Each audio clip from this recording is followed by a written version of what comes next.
কে তুমি? এর আগে তো কোনোদিনও দেখিনি তোমাকে।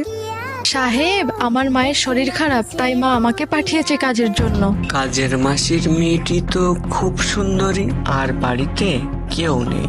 যদি কোনো উল্টোপাল্টা কিছু হয়ে যায়, পুলিশ প্রশাসন তো আমার হাতের মুঠোয় আছে।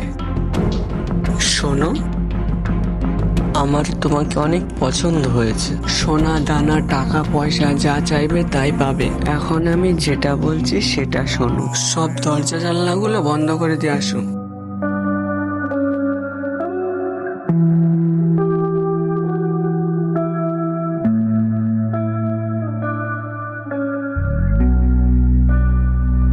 এত ভয় পাচ্ছ কেন? আমার কাছে আসো। একটা জানলা খোলা আছে যেটা আমি বন্ধই করতে পারছি না। আরে কোন জানলাটা আমাকে বলো, আমি বন্ধ করে দিচ্ছি। ওই জানলাটা যেখান থেকে আল্লাহ দেখে।